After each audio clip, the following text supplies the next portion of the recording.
Et là, le lundi, je travaille? Non. Ah, tu peux venir un peu avant?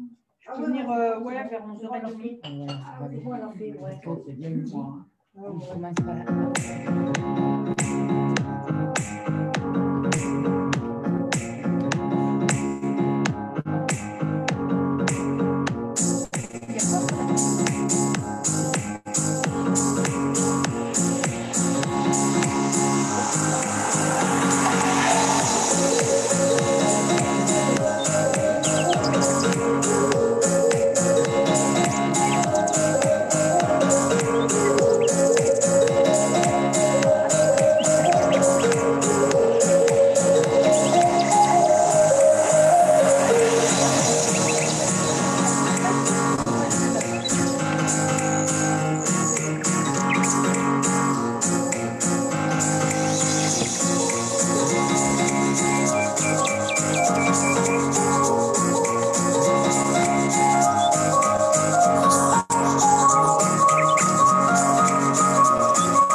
Bonsoir, bonsoir. Bonsoir, bonsoir, bonsoir. Bonsoir Claudine, bonsoir Karine, bonsoir Laure.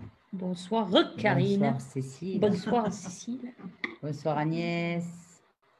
Donc on espère que vous allez bien. Que votre journée s'est bien passée. Tout à fait, tout à fait. Voilà. Donc on a un petit problème sur le son de ce matin sur la vidéo de la relaxation. Oui. Donc ça c'est pas, on met des musiques libres de droit et puis après on nous bloque quand même sur Facebook. Donc après. C'est pas trop comment ça fonctionne en fait, et même quand on essaye de débloquer le truc, ça fonctionne pas à tous les coups. C'est ça. Donc peut-être qu'on vous fera des vidéos et qu'on mettra des vidéos et que vous mettrez la musique chez vous.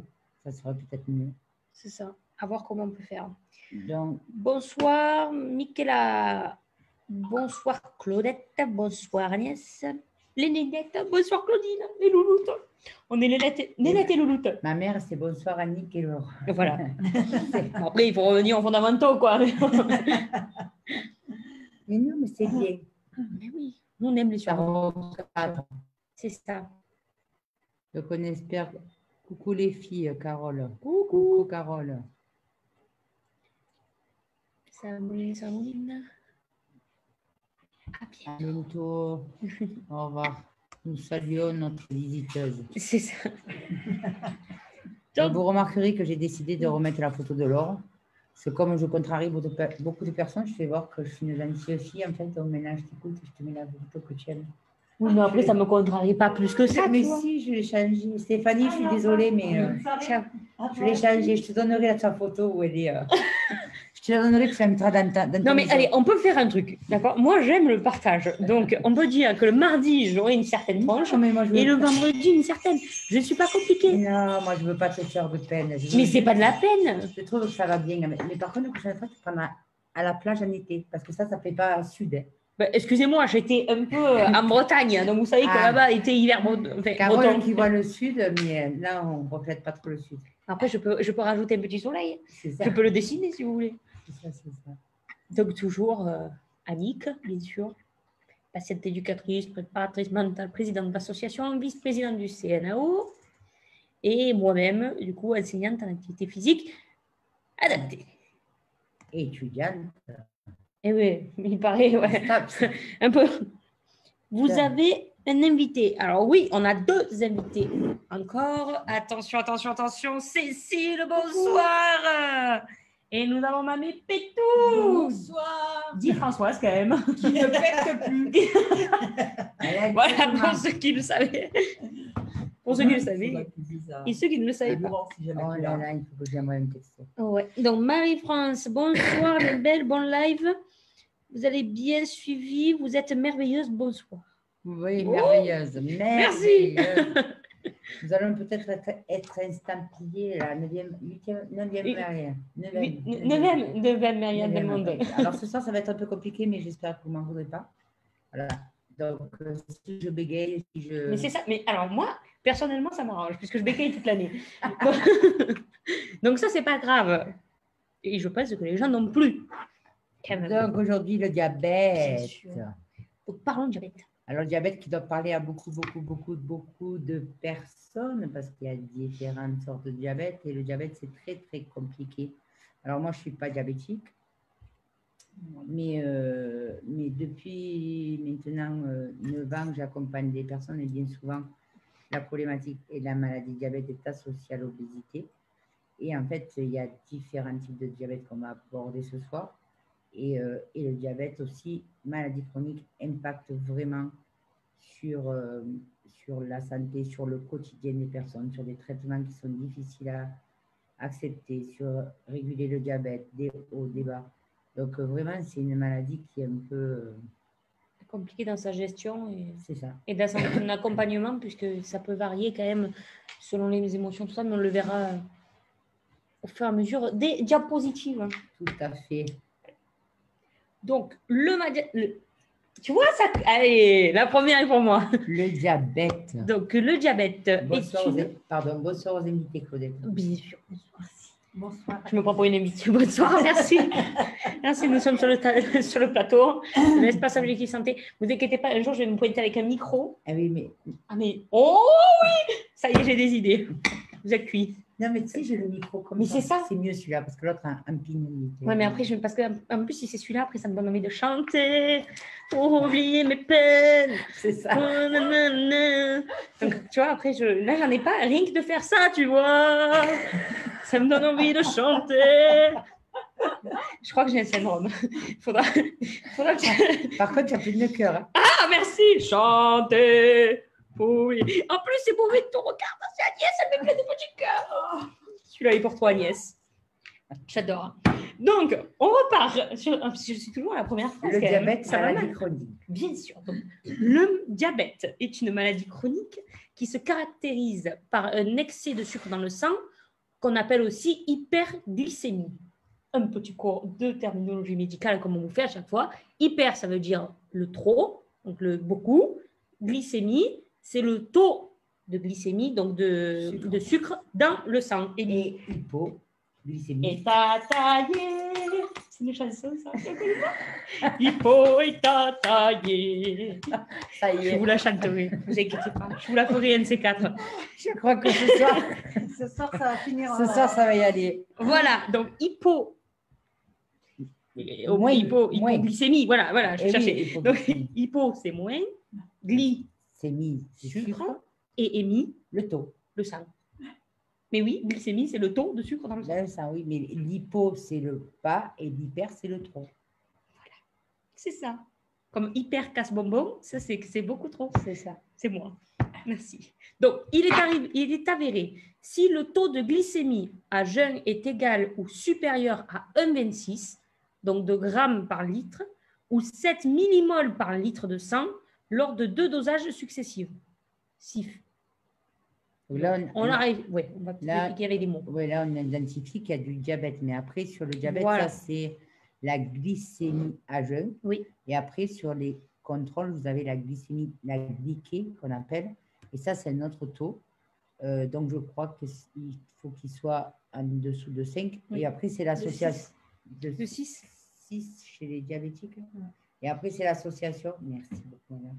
C'est l'association de voir la glyquée et de voir 2 contrôles successifs avec une glycémie à jeun supérieure ou égale à 1,26 qui va faire que vous êtes diabétique. Ou sinon, vous êtes en prédiabète parce qu'il faut surveiller. Parce que la glycée, ça fait le dosage sur 3 mois. mois. Ouais, c'est ça. Sur 3 mois. Donc, 2 principaux types de diabète dus à des dysfonctionnements différents. Donc, le diabète de type 1 qui est dû à une absence de sécrétion d'insuline par le pancréas. Donc, si il y a l'absence de cette sécrétion d'insuline, alors la glycémie n'arrive plus à se réguler et donc à vous amener vos apports dont vous avez besoin, les bons apports dont vous avez besoin. Alors que le diabète de type 2, c'est dû à une mauvaise utilisation de l'insuline par les cellules de l'organisme et son développement se fait très progressivement de façon insidieuse sur de nombreuses années. Et donc là aussi, c'est que l'insuline est utilisée ou mal utilisé par l'organisme. Donc, après, on verra ce qu'on va... On dit que c'est non insulinodépendant, le diabète de type 2, et le diabète de type 1, c'est insulinodépendant. Donc, il y a environ 6% de cas de diabète de type 1, et les diabètes de type 2, environ 92% des cas. Donc, en 2015, on recensait 3,3 millions de Français diabétiques. C'est énorme. Oui. Et tous ceux qui ne le savent pas. C'est ça. C'est sur le dépistage. Le dépistage qui est de plus en plus précoce, on va dire. Ça se prend de plus en plus à temps, en fait. Mais il y a encore un manque de prévention vis-à-vis de et la prévention du diabète. et le dépistage. Ouais, et puis, en plus de ça, moi, je voyais que sur les personnes qui étaient diabétiques que je rencontrais, et après, elles arrivaient parce que le diabète avait augmenté. Et en fait, il y a aussi un manque d'information quand il y a de médicaments qui sont donnés parce qu'on est diabétique. Et les personnes disaient, moi, je pensais que j'allais prendre le médicament et que je n'avais pas besoin de le faire. Mais derrière, il y a tout un équilibre et une hygiène de vie à avoir pour que justement, ça arrive à impacter. Et on voit souvent, alors, les personnes qui sont aussi, qui ont des problèmes d'obésité, ont des comorbidités associées comme le diabète et l'hypertension. Mais par contre, il y a des diabétiques qui sont diabétiques mais qui n'ont pas d'obésité en fait. Et d'ailleurs, si juste je peux rajouter un petit truc, c'est que le diabète de type 1 est souvent vu, pas à la naissance, mais durant l'enfance. Et le diabète de type 2, c'est une maladie qui apparaît après avec soit une comorbidité, soit avec l'excès, en fait, justement, un changement dans l'utilisation de cette insuline. Mais après, on va voir, mais quand on faisait l'insuffisance rénale, qu'on a fait, qu'on parle de l'obésité, tout ça, on voit quand même tous ces facteurs sur l'alimentation déséquilibrée, le facteur de stress et le facteur de sédentarité vont automatiquement impacter. Et par contre, maladie chronique, sur le diabète, ça ne veut pas dire tout déséquilibré à vie. C'est-à-dire que si plus vous allez tendre vers une meilleure hygiène de vie alimentaire avec de l'activité physique, ça va automatiquement impacter sur le traitement. Alors, c'est peut-être pas plus de traitement, Mais quand il y a une perte de poids ou quand, pour n'importe quelle maladie, suivant le diabète comme il est, il y aura un impact aussi sur le traitement et sur, même s'il y a une prise d'insuline, ça peut être diminué. Donc, vraiment, améliorer la qualité de vie, même si ça n'arrête pas la maladie, ça va améliorer les conséquences et des conséquences des fois qui sont catastrophiques de la maladie. Oui. C'est sur 3 mois, oui, c'est ça. C'est ce que nous disait du coup Cécile. Donc, une pandémie mondiale. Donc, 463 millions de personnes atteintes de diabète. Et donc, les estimations, c'est qu'en 2045, le chiffre atteindrait les 70 millions. Ce qui fait quand même relativement. Oui, mais de toute façon, ce qui est inquiétant aussi, quand on voit les projections comme ça, sur toutes les maladies chroniques, alors quand on parle des maladies chroniques, on avait donné des chiffres qu'il y avait une recrudescence et une prévalence de toutes les maladies chroniques confondues dans le monde, en fait, en France et dans le monde. Donc, et tous les facteurs qui sont identifiés, c'est toujours les mêmes. La malbouffe, la société, la société de consommation, la sédentarité et tout ce qui est stress et toutes les choses qu'on vit encore plus en ce moment. Et donc, de toute façon, les pandémies et les maladies comme ça, plutôt, c'est sûr qu'elles vont évoluer. L'obésité, elle va évoluer. La maladie chronique comme les dépressions, les maladies psychiatriques et psychologiques vont évoluer. Ça va impacter automatiquement. Et si chacun n'essaie pas de mettre un peu, de comprendre certaines choses, eh bien, ce n'est pas toute cette tornade qui s'abat sur nous qui va faire qu'à un moment donné, ça va s'améliorer.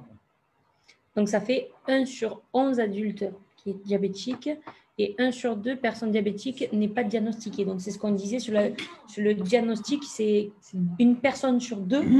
Ça fait quand même beaucoup. Ça fait quand même beaucoup. C'est pour ça que autant de vous donner de l'information aujourd'hui, ou même certains médecins maintenant sont quand même relativement sensibilisés à la prévention du diabète, mais n'hésitez pas à poser des questions mais surtout, si vous en avez besoin. Surtout que c'est des fois de la mauvaise information. Hein. Oui. Parce qu'il y a des personnes qui disent, de toute façon, j'ai jamais de problème de santé, et ça on entend beaucoup quand on est plus jeune, donc on n'est pas forcément observant sur certaines choses.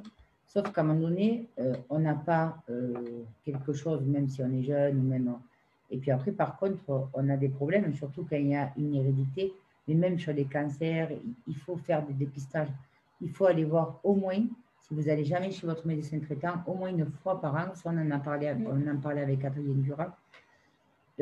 Au moins 1 fois par an, allez voir votre médecin, faites un check-up complet, quel que soit votre âge en fait. Parce que de toute façon, le dépistage il sera toujours mieux que de faire les choses en urgence. Et donc, dans cette information, justement, donc dans l'étude là qu'ils avaient menée, il y a 19% des diabétiques qui se sentent discriminés à cause de leur maladie. 37% des membres de la famille d'un diabétique se sentent frustrés parce qu'ils ne savent pas comment l'aider. Et justement, cette information peut aider autant l'aidant que la personne malade. Et 45% des diabétiques éprouvent une certaine détresse émotionnelle à cause de cette maladie. Et tu vois, Carole, je ne sais pas si tu es toujours avec nous, mais sur le document qu'on travaillait, c'est justement ça, en fait. Déjà, même sur l'obésité, il y a une problématique parce que la personne avec une obésité ne sait pas trop comment elle doit faire et où elle doit aller. Donc, c'est faciliter le parcours de santé et d'accompagnement. Il y a une problématique des aidants, et ça, on a eu des témoignages sur des aidants qui sont là et qui ne savent pas comment aider la personne qu'elle voit mal et en souffrance. Donc, l'aidant aussi, et là, on le retrouve sur le diabète. Et aussi, l'autre source, c'est que psychologiquement, parce que culpabilité, discrimination, enfin, regard des autres qui sont différents, et bien, ça va impacter sur tout ça. Donc, vous voyez bien, quelle que soit la maladie chronique, automatiquement, ça va impacter sur ces 3 secteurs. Exact. Donc, le diabète de type 1, donc le corps ne produit pas d'insuline, ou très peu, et le diabète de type 1, du coup, se développe le plus souvent chez l'enfant et l'adolescent, comme on a dit. Plus d'1 million d'enfants et adolescents de moins de 15 ans sont atteints de diabète de type 1. Et pour le diabète de type 2, c'est le corps qui ne produit pas assez d'insuline, ou les cellules ne répondent plus aux effets de celle-ci. Donc, 90% des diabétiques sont de type 2, et 80% des diabètes de type 2 peuvent être évités grâce à une alimentation saine et des exercices physiques réguliers. Donc, c'est ce qu'on vous disait sur tout ce qu'on vous fait depuis ton live, là, toutes les informations qu'on vous donne sur la maladie chronique, c'est toujours vraiment les axes principaux, c'est quand même l'alimentation et l'activité physique. Ils disent 37,9% des Européens sont atteints de diabète et ne sont pas diagnostiqués. Presque 40% de la population européenne. Donc, ça serait les 600 000, tu avais dit, et 58 millions de personnes atteintes en Europe et 3,3 millions de personnes atteintes en France. Et quand aussi, on voit que toutes les maladies chroniques ont un coût, parce que, et c'est pour ça que ça aussi, car on en parlait, développer l'éducation thérapeutique du patient, c'est le rendre autonome, lui donner des outils pour qu'ils arrivent à mieux gérer, qu'il y a moins d'impact sur la maladie et que ça coûte moins de sous, parce qu'à force aussi d'avoir beaucoup de patients chroniques avec des traitements, des choses, ça a un coût au niveau de la santé, au niveau des CPM. Et là, on parle de 5 965 € qui correspond au remboursement annuel moyen des soins d'une personne en ALD qui ont du diabète. 6 000 € multipliés par le nombre de personnes atteintes de diabète. C'est ça. Donc, si jamais on arrivait à diminuer et mieux pour la qualité de vie, les traitements chez les personnes qui sont diabétiques type 2 et qui est moins de le coût diminuerait, et vous verrez bien que quand même déjà, si chaque fois on essayait de construire des choses, de faire des choses en toute intelligence et en grande intelligence au lieu de construire des choses partout et que les personnes s'y perdent au bout du compte, et si on recentrait un peu notre force au lieu de la dispatcher, eh bien, ça impacterait et pour que les gens soient mieux et pour qu'aussi les caisses aillent mieux aussi, parce que les caisses, c'est aussi, c'est pas que le truc des politiques. Hein. Les caisses, c'est de notre responsabilité aussi. Et bonsoir à Sia, qui vient de nous rejoindre. Bonsoir. Donc ça, c'est les chiffres que vous avez dit tout à l'heure, Annick, sur les chiffres en France et en Europe. Donc en France, c'est une personne sur 16 est un adulte diabétique. Voilà. Et 400 nouveaux cas diagnostiqués chaque jour en France. 400 personnes, ça fait... C'est énorme. Ça fait beaucoup. Oui. Et 8 sur 10, du coup, malades sont pris en charge à 100% par l'assurance maladie. Et puis après, on va voir encore plus parce que là, c'est sûr que c'est que le coût du diabète, 6 000 €. Mais après, on va voir que les problématiques et les symptômes du diabète ou les complications liées au diabète va aussi encore impacter sur le quotidien, impacter sur le moral. Donc,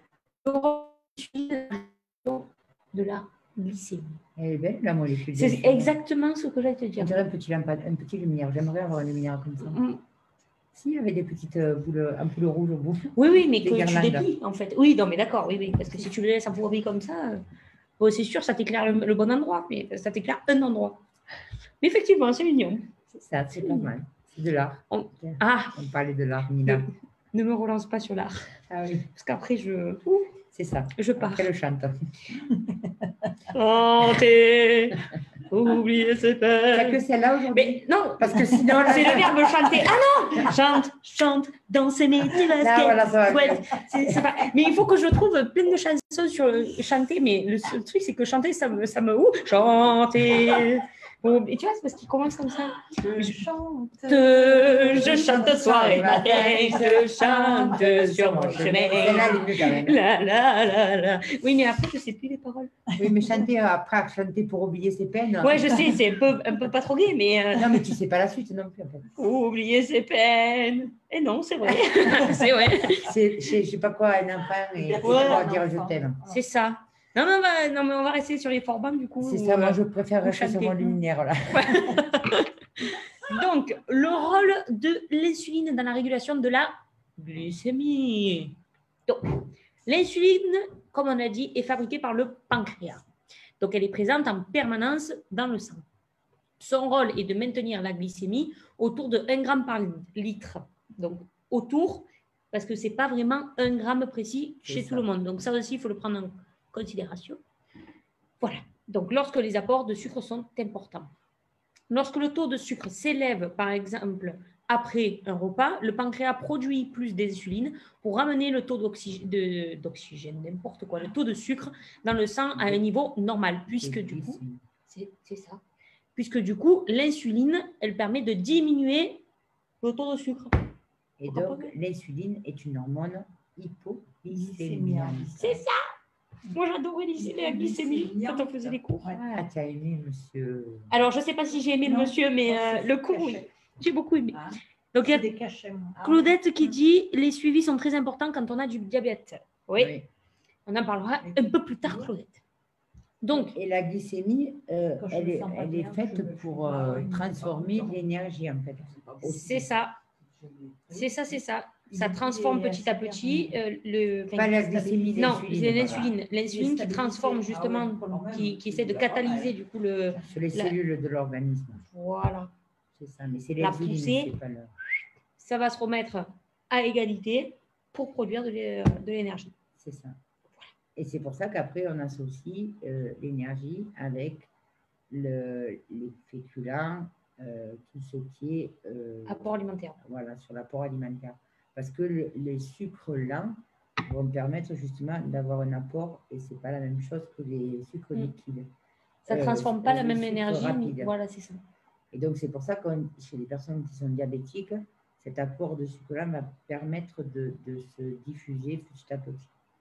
Voilà. Pour arriver justement aussi, parce que l'insuline est une hormone qui donne de l'énergie. C'est ça. Donc, et si nécessaire, elle permet le stockage du sucre non utilisé dans le foie ou les cellules graisseuses. C'est ça. Mon Dieu. Et après, est-ce que tu en as parlé? Pardon. Non, mais c'est juste, non, je ne pas. Du coup, ça fait grossir. Non, parce que c'est utilisé. C'est utilisé, en fait. Oui, mais si ça stocke si l'insuline stocke le sucre non utilisé dans les cellules graisseuses. Mais parce que là, c'est quand tu as un déséquilibre. Voilà. Mais le but, c'est qu'en fait, c'est j'allais dire, c'est qu'en fait, ça va dans les cellules musculaires. Normalement, tout est utilisé.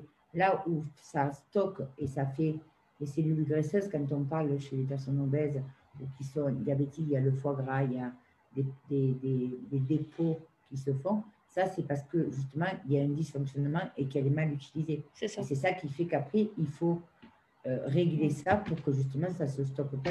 Parce qu'à mon avis, justement, vu qu'il y a un dysfonctionnement au niveau de tes cellules, mais en fait, ils sont attirés par les cellules graisseuses, dans les endroits graisseux et ça se fout dans les cellules graisseuses. C'est ça. Et parce qu'il dit si l'insuline est en quantité insuffisante, c'est là quand il y a le dysfonctionnement, ou si elle est inefficace, parce qu'il y a un problème de choses qui n'est pas efficace, le sucre s'accumule dans le sang et la glycémie augmente de façon excessive. Et là, c'est l'hyperglycémie. Et en l'absence de traitement, faire de l'hyperglycémie, une fois que l'insuline elle est utilisée pour ton organisme, et bien, celle qui n'est pas utilisée parce qu'il y en a trop, et bien, là, elle va se mettre sur les cellules graisseuses. Et on appelle, justement, c'est l'hyperglycémie chronique qui définit le diabète. Donc, le diabète, on pourrait l'appeler hyperglycémie chronique. C'est pour ça qu'en fait, c'est sur deux trucs sanguins de la glycémie à jeun. Parce qu'autant tu fais une fête, après tu vas faire ton bilan sanguin, ton sucre il est haut, mais après ça reprend les normes en fait. C'est ça. Donc le pancréas est l'appareil digestif.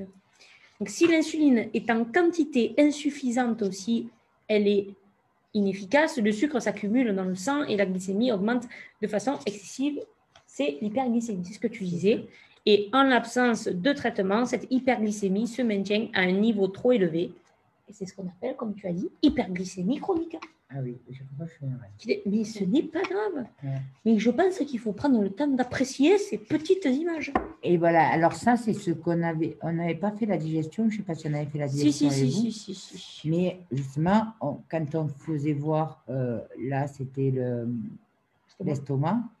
Et là, c'était l'intestin. Et là, c'est le pancréas. Oui.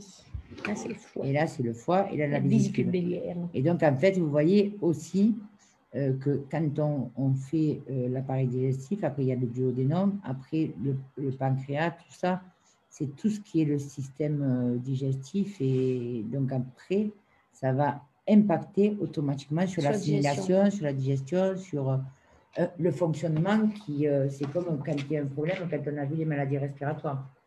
S'il y a quelque chose qui dysfonctionne dans toute une machine qui est organisée pour bien fonctionner, et bien automatiquement, ça va impacter. En fait, le pancréas, ça qui est étonnant, c'est un des seuls organes qui ne peut pas être transplanté. Oui. Oui. C'est fou, ça. C'est ça. Et c'est ça qui est dingue. Ouais. Et en plus de ça, quand bien souvent, il y a des cancers. Moi, j'étais au pôle digestif pendant de nombreuses années. Et ça, c'est pareil. Après, moi, je m'occupais des problèmes de NASH, la cirrhose non alcoolique, des problèmes de cancer, des choses comme ça. Après, si tu n'es pas concerné, tu n'entends pas forcément parler. Quand tu es au pôle digestif et que tu vois des personnes qui viennent sur des grèves et que tu entends plein de choses quand tu es là-bas souvent, et bien c'est quand même le pancréas, c'est un cancer qui bien souvent, ça va... rapide. Ah oui. Très, malheureusement très rapide. Ouais. Et pas forcément gérable. Oui. Non.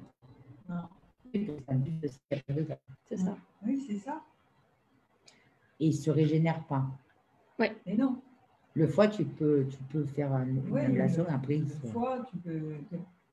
D'ailleurs, quand ils font des greffes des foies, c'est jamais d'un foie entier. Hein. Oui, c'est pour ça. Mais le pancréas, j'ai compris que c'était... Ah ouais. Une sacrée affaire. Ouais. Donc le diabète... C'est étonnant, hein. Ah oui. Parce que... On pourrait penser que le cœur, c'est plus complexe qu'un pancréas, et ben non. Ah oui, et surtout, c'est pas l'organe le plus. Ouais, c'est ça. Donc le diabète de type 1, donc c'est ce qu'on vous disait tout à l'heure, survient le plus souvent chez l'enfant, l'adolescent et l'adulte jeune. Il est beaucoup moins fréquent que le diabète de type 2.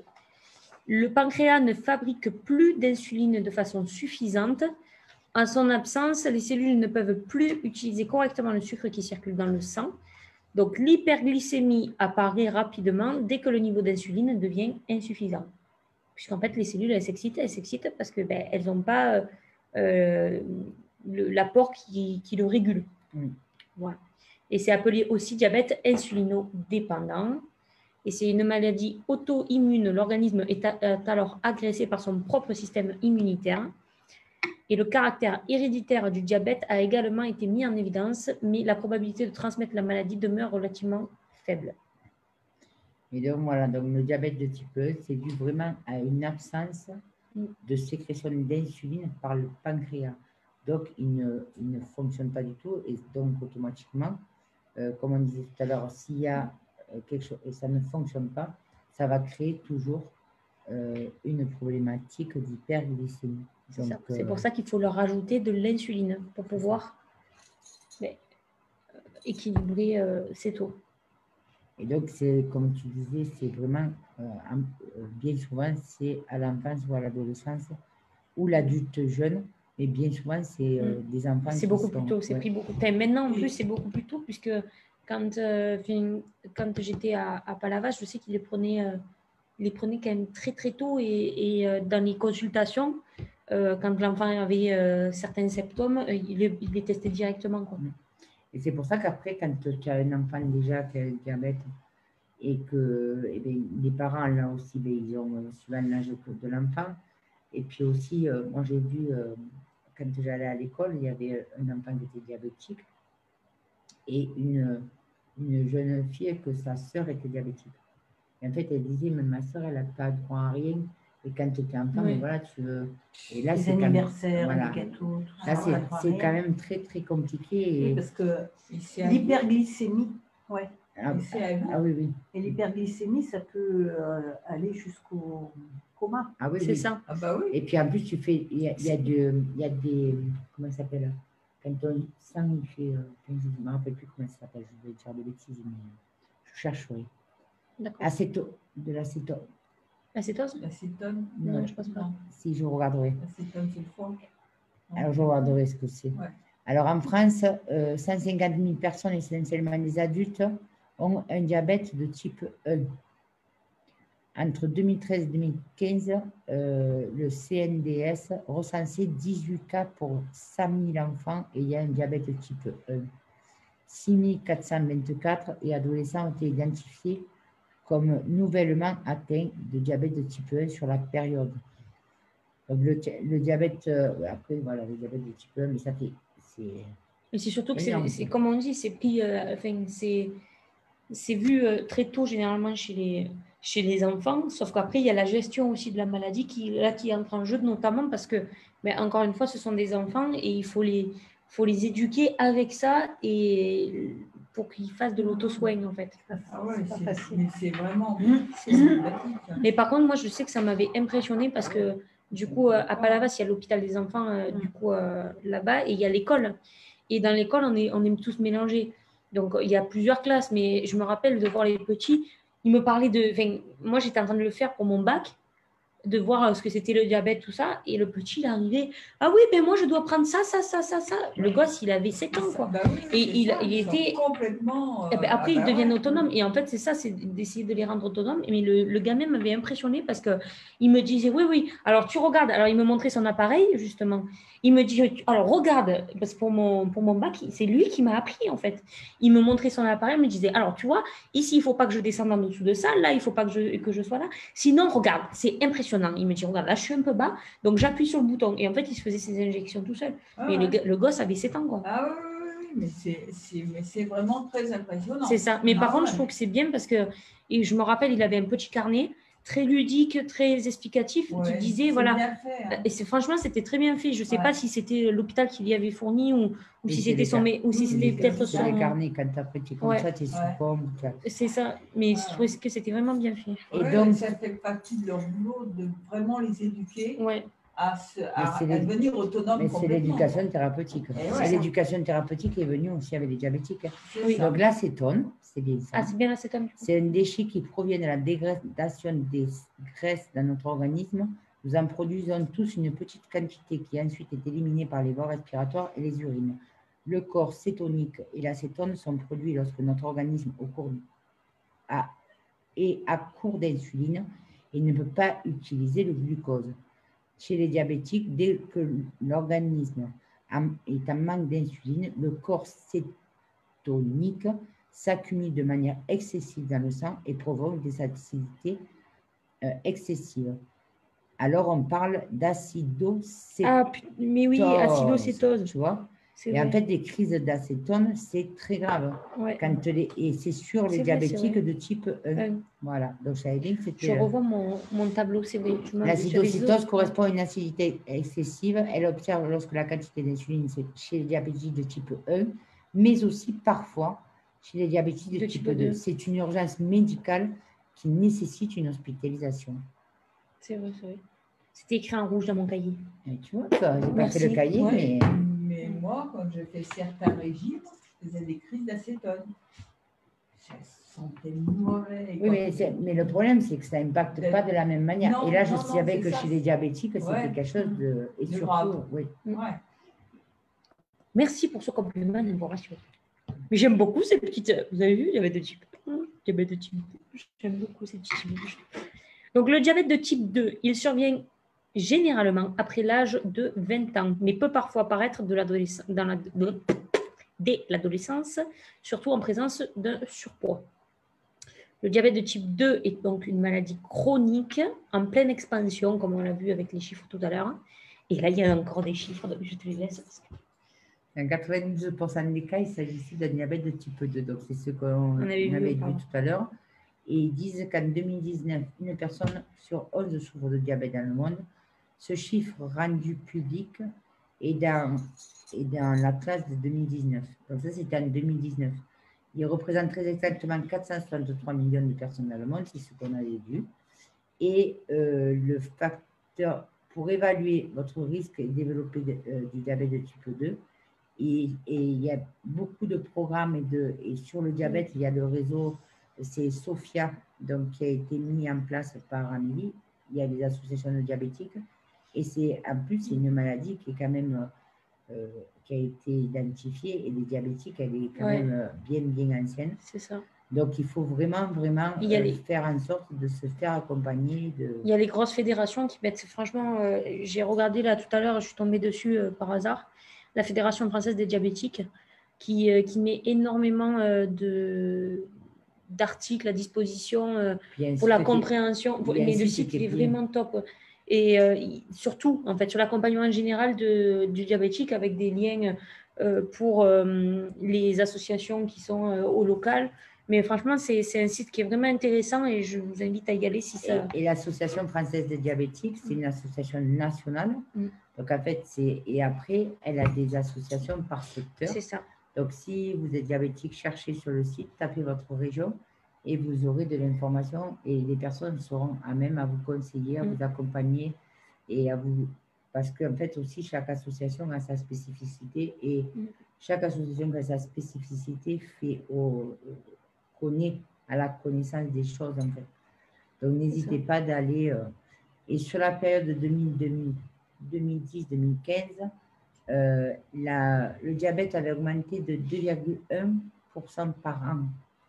Par contre, elle était plus élevée chez les hommes, de 6,1%, chez les femmes de 4,2% et augmentée avec l'âge pour atteindre un pic entre 80 et 84 ans chez les femmes et 70 et 79 ans chez les hommes. Donc, vous voyez, on n'est jamais… Enfin, il y a toujours sur les maladies, chaque fois qu'on donne des chiffres, il y a toujours chez les maladies cette différence homme-femme. C'est ça. Et là, c'est beaucoup plus d'hommes touchés.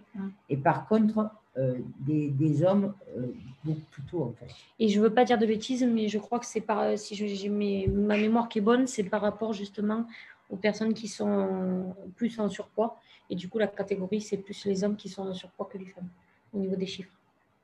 Un surpoids? Un surpoids. Il me semble que c'était le surpoids et pas l'obésité. Ah, voilà, c'est ça. Parce que moi, après, je connais les chiffres de l'obésité, mais après, ça, c'est… Ah oui. Selon les âges, mais au niveau de l'âge, c'est les hommes qui sont plus en surpoids ou en obésité plutôt que les femmes. Et les femmes rééquilibrent parce que justement après avec la ménopause, tout ça. Peut-être pas la même hygiène de vie. C'est ça, mais il disait que c'était les comportements, justement les comportements dits à risque qui étaient plus chez les hommes, mais qui actuellement augmentent petit à petit chez les femmes et commencent à égaler les hommes. Et chez les femmes, c'est aussi dépister, à la grossesse. À la grossesse, parce que le diabète gestationnel, moi, c'est comme ça que après j'ai été suivie, sinon je n'aurais jamais été suivie.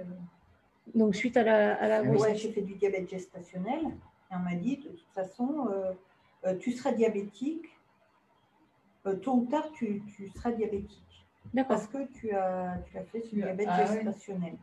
Plus les antécédents familiaux, etc., tu seras diabétique. D'accord. Ok. Donc, suite à la… ma voix fine et délicate. Vous voulez que je me remette à chanter, c'est ça? Non, ça va aller, ça va aller. Alignons-nous. Je vais faire une chanson sur la flèche ou la bougie. Ça pourrait. La flamme. Je vais vous faire un truc. Parce que flamme, le problème, c'est que ça me rappelle Johnny. Johnny à l'idée. Allumez! Je le savais. Tournez le temps à l'orage. Et là, par contre, je la connais par cœur. Revenir les temps sauvages. Mais après, on va nous couper parce que vu que j'ai quand même… Nous perdons des yeux, Comment ça, nous perdons des yeux? Mais revenez! Mais non, on est trois à être connectés, il n'y a que deux qui restent. Non, mais revenez! Promis, j'arrête. Il faudrait vraiment t'inventer. Non, mais on s'en fout, nous, on fait le show quand même. Ouais. Tournez le temps à l'orage. Et en plus, je pense vraiment, sans déconner, un jour, je discuterai vraiment fortement avec ma mère. Parce que je trouve que si tu regardes bien, j'ai quand même le grain de voix de Johnny. C'est un peu rock là, tu Karine, sais. De temps en temps de Maïté. Karine, oui, mais parce qu'en fait, ils avaient des liens. Karine est la maman de Laure. Alors, si tu as ces cachets, tu me les envoies par la poste parce que je crois qu'elle ne les prend pas. Prends les piqûres.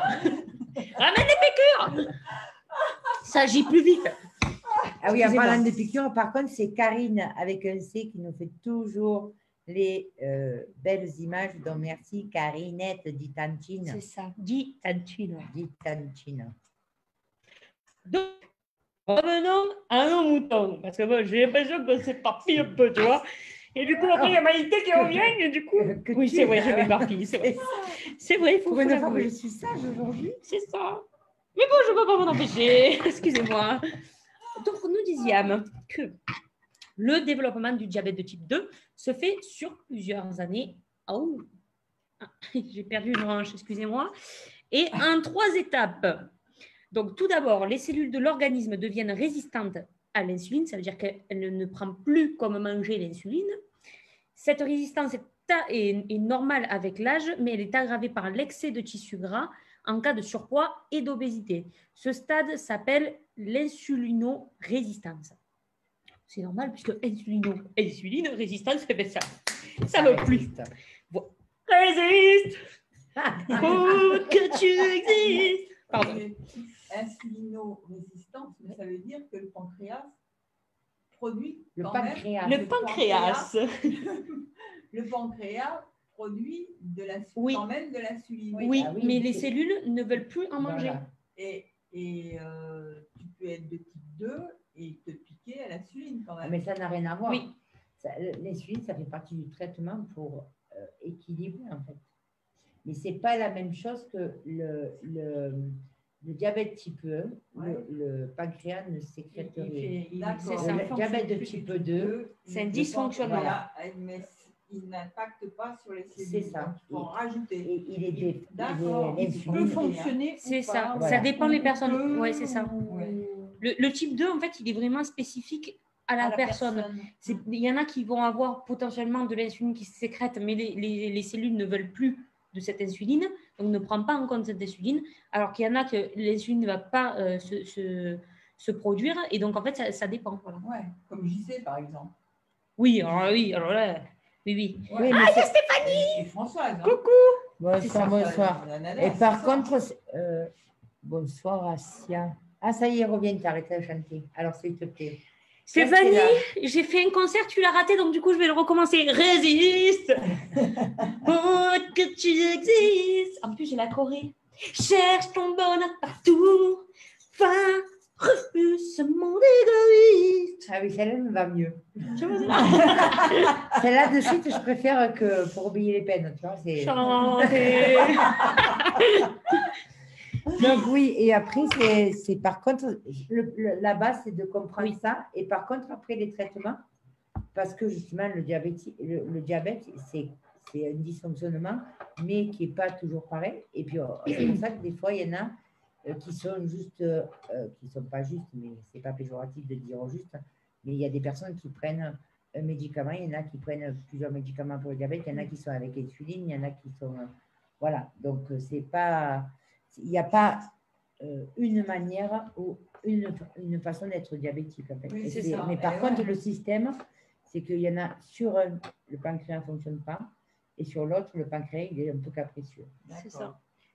Elle est en surtension, la Miss. Mais alors, je ne vois pas de quoi tu parles, Agnès. Je suis tout à fait normale. J'ai juste des fois des excès de colère. C'est mauvais pour les tympans, je te jure. Mais pourtant, tu vois, je trouve que quand même, j'ai la voix qui porte, je crois, en C'est fait. ça. Un peu. Hein? Non. Hier, j'étais à côté de Lily pour le cours. Là, je crois que j'ai trouvé mes 2 mètres, en fait. Ah oui. Moi, j'avais une barre, je mets alors en décibels, parce qu'elles sont plus jeunes et que moi, j'ai perdu ma voix. Mais... C'est la voix. Encore, elle est enrouée. Ah, bien sûr, mais je suis enroulée depuis ma naissance, je crois. Coucou, Stéphanie.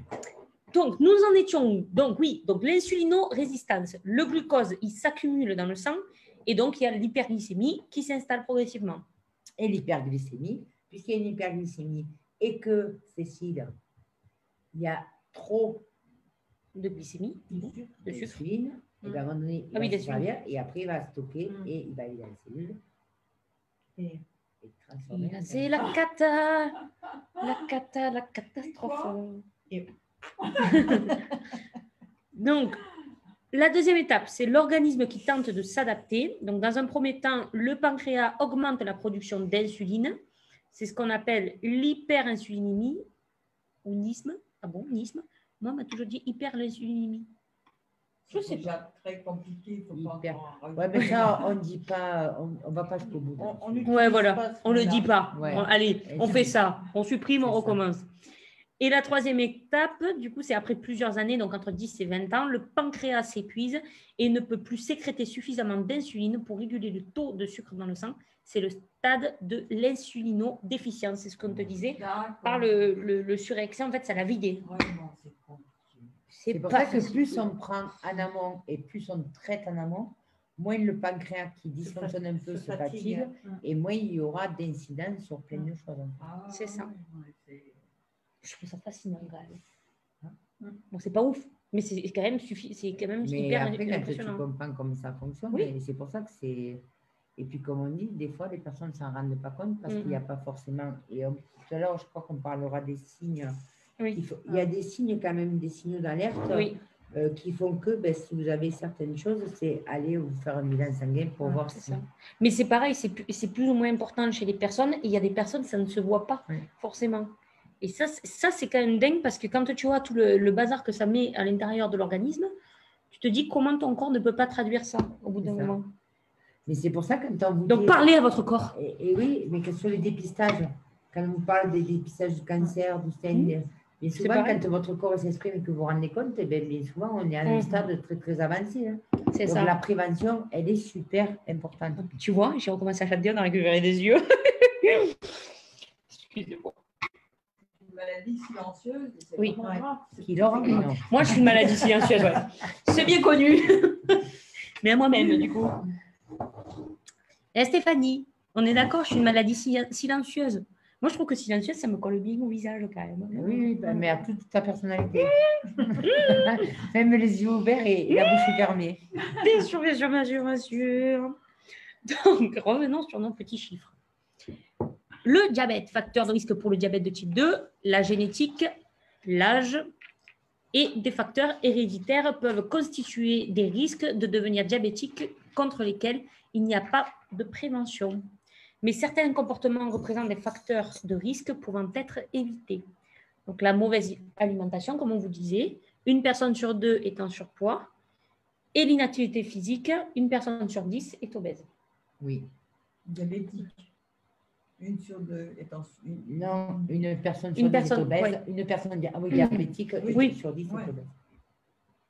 Donc voilà, c'est vraiment les deux, comme vous disiez, Stéphanie qui me dit non, tu n'es pas silencieuse du tout. Je ne comprends pas. Quelle objectivité, Stéphanie.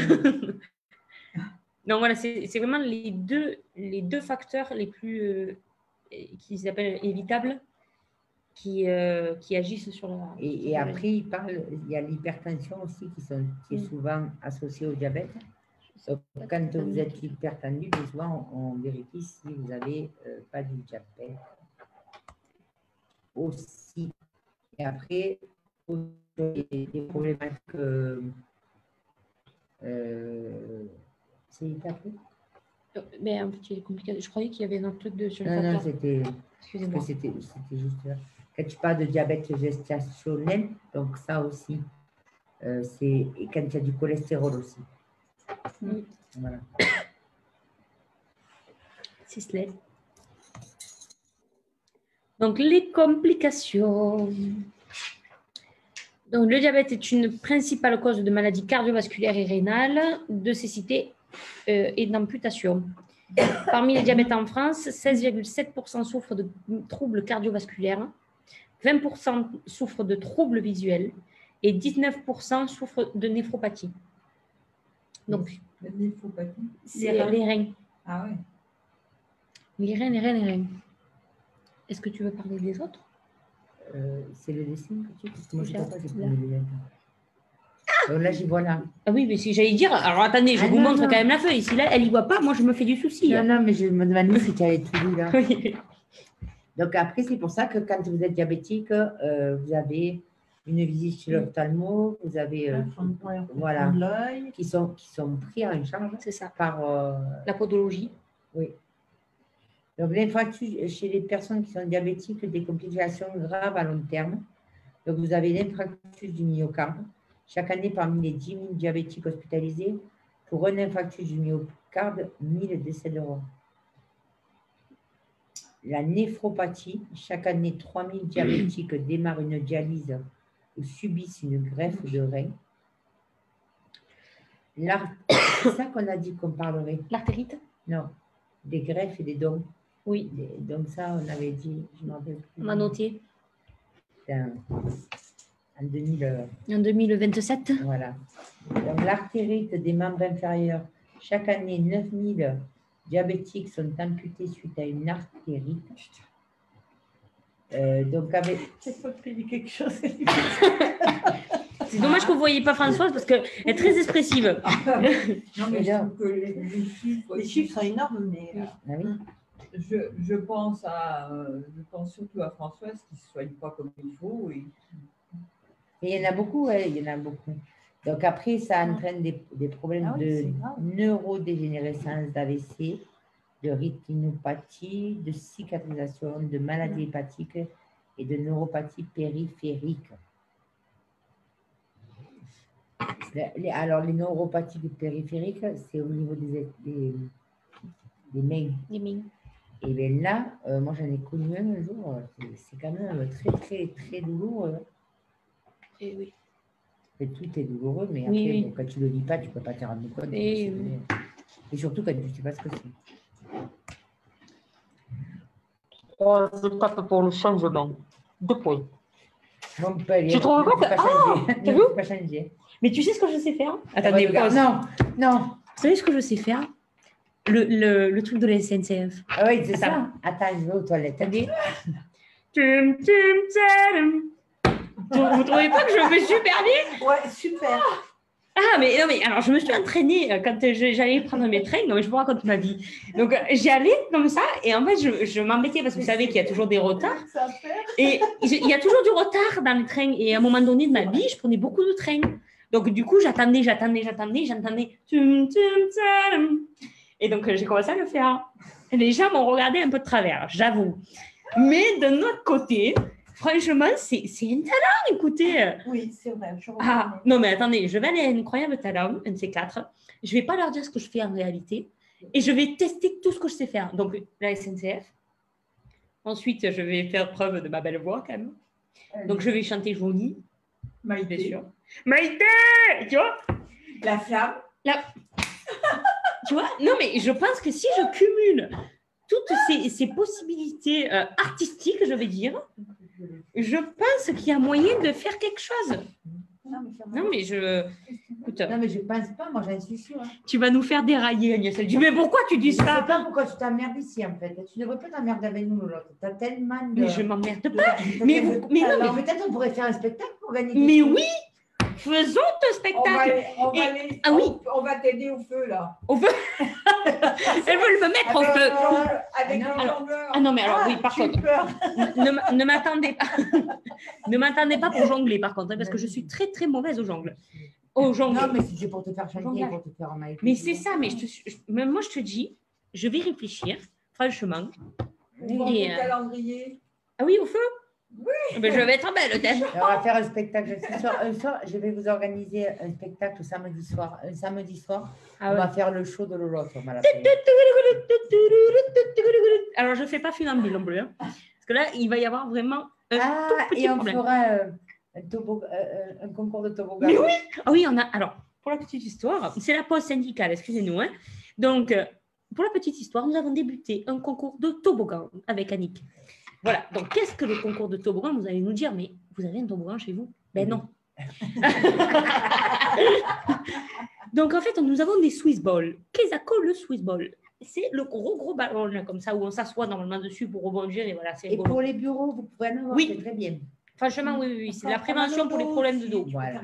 Exactement. Voilà, c'est le kiff de Cécile. Et donc, Annick, avant-hier, je crois, a eu une éclair de génie parce qu'on parle de moi, de ma personne. J'ai pas fait esprit la première fois. Ah oui, voilà, c'est vrai. Oui, mais bon, elle m'a appelé quand même. Elle est tombée justement de ce gros ballon. Elle était dessus et pouf, elle est tombée, comme de par hasard.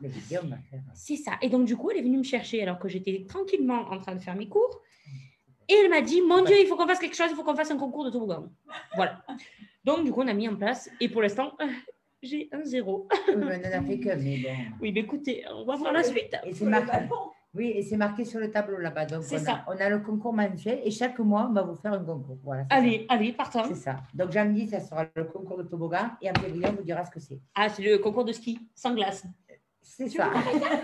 On va voir ce qu'on peut faire. De planter du bateau. C'est ça. Ça va, Laure, ce soir, tu te sens bien? Ah oui, écoute. Stéphanie, si tu vois sa mère, tu lui dis qu'elle m'envoie ses cachets.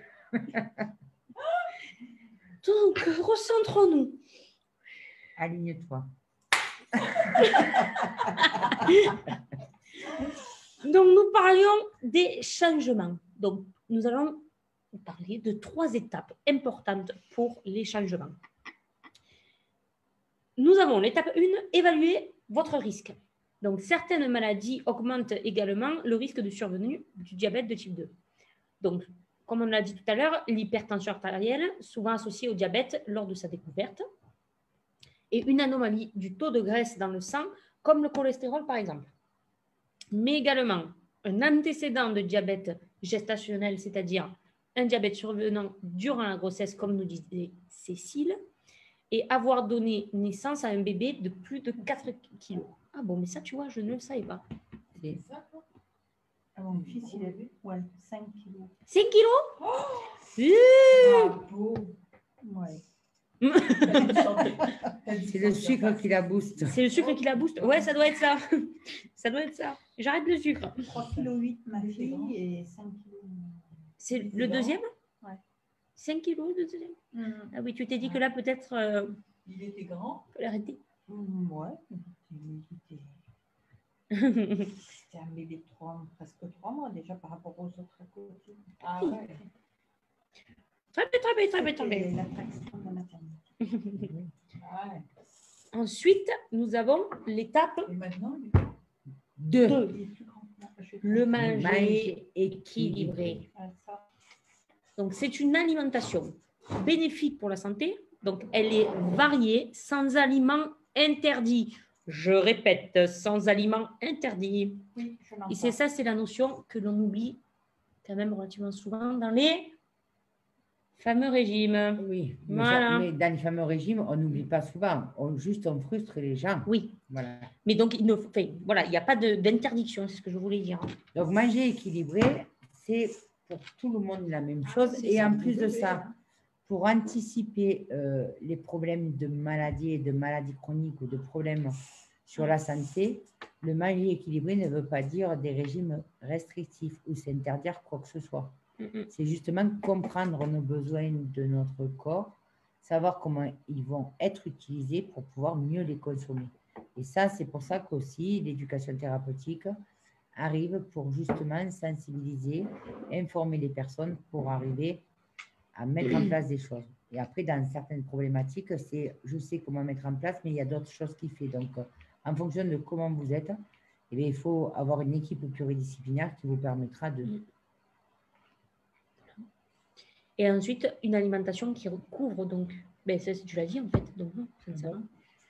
Tu l'as dit avec tes mots, mais c'est ce que ça veut dire. Donc, on disait, donc, elle consiste à privilégier les légumes, les fruits, les féculents, le poisson et à limiter la consommation de produits sucrés, salés et gras. Et qui couvre vos besoins en quantité adaptée à chacun pour apporter l'énergie nécessaire au fonctionnement de l'organisme. Il est donc nécessaire de faire attention à la taille des portions.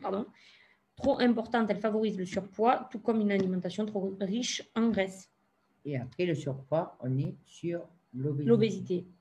Et donc là, ce qui est important, comme tu disais, c'est de ne pas se restreindre, mais que c'est surtout c'est personnalisé. Oui. Voilà, c'est selon aussi comment vous mangez, selon vos comportements habituels. Et surtout, si vous êtes en surpoids et que vous déclarez un diabète, bien souvent, si on laisse faire et qu'on ne met pas de choses en place, le surpoids avec le diabète va venir obésité avec du diabète. En fait. Et après, de l'hypertension, donc c'est fait boule de neige. Boule de neige, et jour le nom et mon année. Je l'ai eu. Excusez-moi. Donc, les aliments sont constitués principalement de 3 grandes familles de nutriments. Les éléments nutritifs apportés par l'alimentation. Il s'agit des glucides, les sucres et les féculents. Alors, et c'est là que tu as les sucres rapides et les sucres lents. C'est ça. Les lipides, qui sont des graisses, du coup, les protéines, notamment présentes dans la viande, le poisson et les produits laitiers. Donc, manger équilibré, ça veut dire qu'il faut savoir nos besoins. Mais nos besoins sont identifiés en fonction de la vie que vous menez, de plein de facteurs. Donc, c'est pour ça qu'après, il y a des diététiciennes qui sont là. Et de vos goûts, malgré tout aussi. Oui, de vos goûts. Mais après, si des goûts, de la faim, de la satiété, mais c'est sûr que dégommer 15 Kinder Bueno dans la journée, ça ne fait pas partie de manger équilibré, en fait. Voilà. Non. Donc, ça fait partie de... Ah bon? Non. Parce que ça aussi, c'est aussi des choses qu'il faut vous dire, c'est que on mange beaucoup maintenant, on dit écoutez votre sensation de faim, faites-vous des plaisirs, ne vous frustrez pas, mais par contre, il faut toujours répondre à des besoins nutritifs. C'est-à-dire que notre corps, notre organisme et toutes ces machines-là que vous voyez depuis plusieurs mois et qu'on vous présente, a besoin de nutriments pour nourrir les cellules, pour faire en sorte que les échanges se fassent et que si jamais, sous prétexte de vous faire plaisir, et bien, vous aimez que les Kinder Bueno ou les Danettes au chocolat, bien, à un moment donné, vous allez voir et des carences et bien sûr un dysfonctionnement dans votre organisme. C'est ça. Donc, il n'y a pas, c'est pas dire, c'est pas vital de manger que des Danettes au chocolat, en fait, voilà. C'est pas quelque chose d'extraordinaire. Et les Kinder Bueno, ça peut venir, alors c'est pas interdit, mais quoi qu'il en soit, quand vous regardez les sportifs, ils ne mangent pas, ils mangent équilibré. Donc ça aussi, quand on parle de corps sain, demain on va parler de l'esprit sain. Esprit sain dans un corps sain. Mais heureusement que je suis là, hein, parce que je trouve que c'est totalement ma définition. C'est ça. Donc appelez-la Laure. Merci. Ça fait plaisir. Donc cet équilibre-là, cette osmose, c'est Laure. Sainte-Laure. Sainte. Vous avez de la chance, je ne connais pas de musique. J'allais dire, on a de la chance parce qu'on n'a pas de... J'étais en train de chercher, mais alors... Donc, par exemple, au petit déjeuner, ça peut être un café au lait avec un fruit et un morceau de pain. Alors ça, c'est des exemples, bien sûr. Après, au déjeuner, ça va être un légume, une viande, un féculent, un morceau de pain, du fromage et un fruit ou un yaourt. Et le soir, du poisson, admettons, du riz, parce que les féculents sont importants, et puis après, un légume et un morceau de fromage. Et vous pouvez avoir des collations avec un fruit, avec un biscuit aussi, et un yaourt. Voilà. Et qu'après, quand justement vous allez faire de l'activité physique, alors on faisait des ateliers sur la pratique d'activité physique et justement faire attention parce qu'on peut faire de l'activité physique pour être en bonne santé. Par contre, si vous êtes diabétique et que vous partez sur 5 bornes et que vous n'avez pas un produit sucré ou que vous n'avez pas un morceau de pain pour justement, si vous remontez votre glycémie et après derrière, il faut prendre quelque chose qui va être plus sucre-là. Parce que sinon, augmenter votre glycémie, ça va faire juste un pic. Je suis bas, je monte, mais sauf que le sucre rapide, il va être assimilé et vous allez faire que ça pendant votre marche. C'est ça. Donc vous allez manger. Et vous allez vous fatiguer 2 fois plus. Voilà. Et l'énergie ne sera pas remise. Donc après, prenez des choses dans votre sac qui va amener un apport de sucre lent pour que justement votre glycémie, une fois que vous l'avez fait remonter, eh bien, elle puisse se stabiliser. Claudette, il dit les féculents le soir, important pour passer la nuit sans problème de faim. Voilà. Et puis, par contre, à réduire au quotidien, ce qu'il dit, c'est le sel, parce que le sel aussi va favoriser l'hypertension artérielle. Donc, comme l'hypertension est liée au diabète, tout ce qui est charcuterie, alors pourquoi pas forcément parce que la charcuterie fait grossir. Parce que si vous mangez un sauciflard à tous les repas, c'est sûr que ça fait grossir. Mais un morceau de saucissette de temps en temps, parce que vous en avez mis, ça ne fait pas forcément grossir. Et ça ne va pas vous impacter sur votre taux de cholestérol. Quand on a un taux de cholestérol élevé ou triglycérides, c'est qu'à un moment donné, on se donne un peu la peine, ou sinon c'est votre métabolisme qui le fait. Mais il n'y a pas 12 000 solutions, en fait. Après, tout ce qui est viennoiserie, les pains au chocolat, les croissants, et l'alcool, bien sûr, l'alcool qui sont des calories vides, parce que tous ces nutriments et tous ces apports-là vont vous amener des calories. Les calories, c'est de l'énergie. Et par contre, l'alcool, c'est des calories vides, mais vous amène beaucoup, beaucoup, beaucoup de sucre. C'est ça. Et l'étape 3, qui est faire de l'exercice physique. C'est beau, ouais. J'aime beaucoup. J'aime beaucoup ces petits personnages. Donc, activité à peu d'intense, marche lente et promenade, pétanque, danse de salon. 45 minutes de pratique recommandée. L'activité moyennement intensive, marche rapide, aquagym, vélo, tennis de table, yoga, natation, danse, etc. 30 minutes. Ça, encore une fois, ce sont des pratiques recommandées.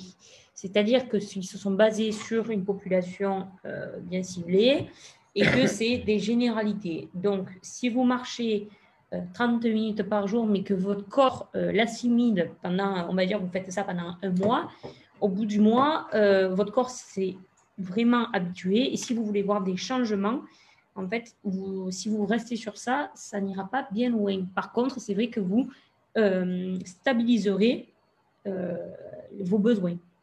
Et par contre, les temps de ça, c'est les 45 minutes, c'est pour les adultes et 30 minutes, c'est pour les enfants. Non, et je crois que... non, c'est le contraire. Ah si. Ah, mais normalement, les enfants, c'est beaucoup plus. 30 minutes pour les enfants. Et c'est pour ça que j'allais dire que j'allais regarder parce que je crois que les recommandations avaient changé. Elles ont changé, oui. Elles ont changé, mais elles changent souvent aussi. Donc, oui, en plus, les recommandations, voilà. il y en a plein qui ne les appliquent pas. Donc, 45 minutes par jour. Oui, ou les 10 000 pas, c'était... C'est 10 000 pas, oui, normalement. 45 minutes de sport par jour. Mais moi, je dis qu'il vaut mieux un tien que deux, tu l'auras. Donc, même si vous... C'est ce qu'on dit. Oui, c'est ça. Il vaut mieux tenir une pratique de 40 minutes de marche une fois par semaine que de rester, si avant vous restiez pendant un mois sur votre canapé à rien faire, eh bien déjà, vous faites ça. Et c'est déjà plus à faire. Donc, c'est toujours mieux que de... Tu dois faire combien? Une fois par semaine. Deux fois dans la semaine. 2 fois dans la semaine. Ouais. Plus le stretching, 3. Ouais, c'est ça. Normalement, ils disent. Après, nous, en cours, on a vu plein de recommandations complètement différentes. Donc, et c'est surtout la régularité qui voilà, c'est ça. Parce que dans une vie, maintenant, alors pas forcément maintenant parce qu'il va y avoir le petit copiné chez toi, mais dans une vie où tu es à 3000 à l'heure avec les enfants, les machins, les trucs. Alors en plus, quand on te dit tu piétines, ça ne fait pas partie de la marche, des choses comme ça. Donc au bout du compte, tu ne sais plus trop comment. Et bien moi, je dis déjà, essayez de faire au mieux dans votre vie parce que chacun, on a une vie qui n'est pas forcément toujours la même. On n'a pas une humeur toujours égale. On n'a pas que des problématiques, on a des problématiques de santé, mais aussi on a l'envie, la moins envie, le plaisir. Un jour on est motivé, un jour on est moins. Donc essayez de faire au mieux. À partir du moment, c'est comme le bien manger, le manger équilibré, ben voilà, faites au mieux. Une fois que vous avez compris, soyez indulgent avec vous et faites ce qui vous est possible de faire. Prenez soin de vous et une fois que vous avez acté ça et que vous savez pourquoi vous le faites, et bien ça sera un peu moins difficile. Et ça sera moins une contrainte. Arrêtez de culpabiliser si vous ne le faites pas. C'est ça. C'est ça. Donc, les enfants, les jeunes de 5 à 17 ans devraient accumuler au moins 60 minutes d'activité physique. Voilà, c'est ça, ce qui me semblait. Ouais. 1 heure pour les enfants et 30 minutes, ça reste entre 30 et 45 minutes par contre pour les adultes. Non, c'est passé à 40. C'est ça, c'est passé 60 minutes pour les enfants. Oui, c'est ça. Et attends, je vais te dire pour les adultes, alors accrochez-vous bien. 150 minutes d'activité d'endurance, d'intensité modérée pour les adultes et 75 minutes d'endurance, d'intensité soutenue. Par jour? Vous devrez pratiquer au moins au cours de la semaine. Ah, voilà, oui, une fois par semaine, non, mais voilà. Cumuler, ça peut, voilà, si vous faites du sport 2 fois par semaine. Et en plus, si tu vas faire du sport, mais c'est un peu compliqué parce qu'ils veulent sortir les gens de la sédentarité.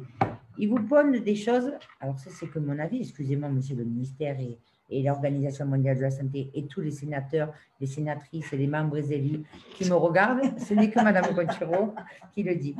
Mais je trouve quand même, on dit que les gens ont peur, les gens on leur met toujours des choses. La contrainte là, on parle d'activité.